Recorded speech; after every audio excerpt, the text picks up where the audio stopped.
Assalamualaikum warahmatullahi wabarakatuh. Bismillahirrahmanirrahim. Allahumma sholli ala sayyidina Muhammad wa ala alihi wa sahbihi wa sallim. Para pemirsa yang budiman, dimanapun Anda berada, semoga kita senantiasa dirahmati oleh Allah Ta'ala, diberi kesehatan, kenikmatan yang luar biasa yang patut kita syukuri. Biqauli alhamdulillah wa syukurillah. Kali ini kita akan membahas satu ayat, di mana ayat ini adalah ayat yang sangat penting dan menjadi patokan utama dalam hal akidah, yaitu ayat dari surat Asy-Syu'ara,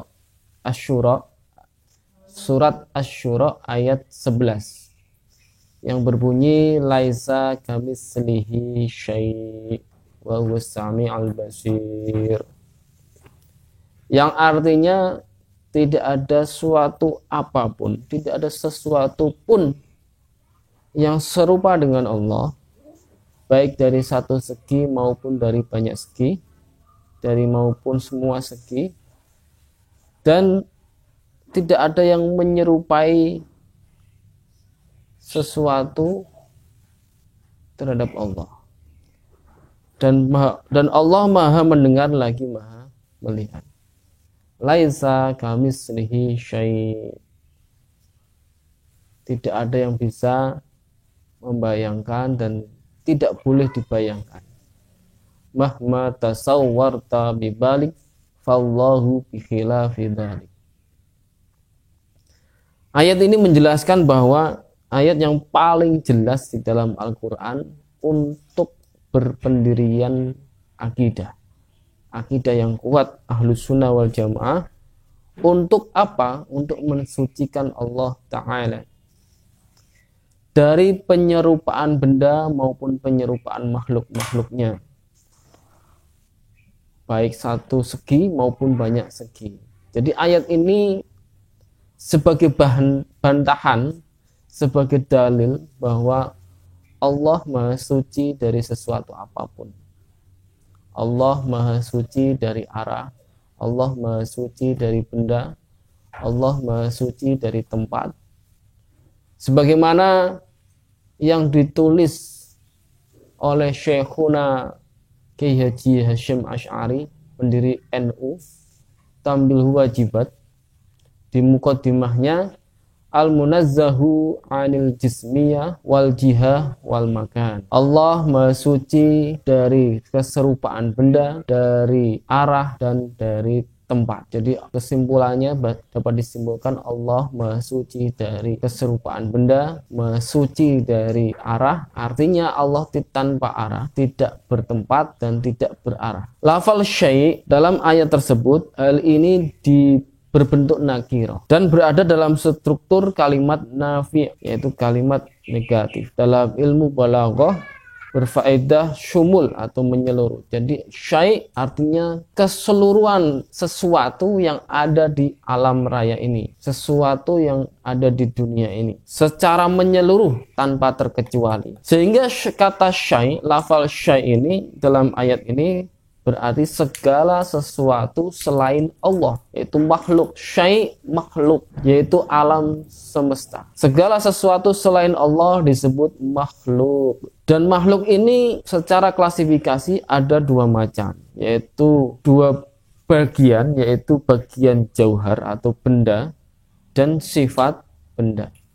Jadi makhluk ini bisa dikategorikan menjadi dua macam atau dua bagian, yaitu sebagai benda dan sebagai sifat benda. Benda ini juga ada dua. Yang pertama adalah jauhar al-farad, yaitu benda yang tidak bisa dibagi-bagi. Jadi satu benda yang tidak bisa dibagi lagi, tidak bisa dibagi-bagi karena sudah mencapai batas terkecilnya. Yang kedua adalah benda jisim atau benda yang bisa dibagi, yang bisa tersusun-susun, yang memiliki ukuran baik luas, panjang, dan lebar. Jisim ini juga dibagi menjadi dua, ya. Jadi jisim kasif dan jisim latif. Jisim kasif yaitu jisim atau benda yang dapat disentuh dengan tangan, yaitu seperti manusia, batu, pohon, dan lain sebagainya. Jadi jisim kasif adalah benda yang dapat disentuh dengan tangan.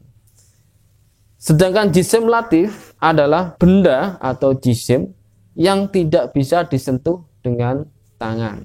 Misalnya angin, udara, cahaya, kegelapan, dan segala macamnya. Jadi benda, jadi makhluknya Allah itu dibagi menjadi dua, yaitu benda dan sifat benda. Ya, saya ulangi lagi, benda dan sifat benda. Benda ini juga dibagi menjadi dua, ya, yaitu jauhar al-farad dan jisim. Jauhar al-farad benda yang tidak bisa dibagi lagi. Sedangkan jisim adalah benda yang bisa terbagi atau benda yang dapat tersusun-susun. Jisim ini juga dibagi dua, yaitu jisim kasif dan jisim latif. Jisim kasif adalah benda yang dapat disentuh oleh tangan, sedangkan jisim latif adalah benda yang tidak bisa disentuh oleh tangan.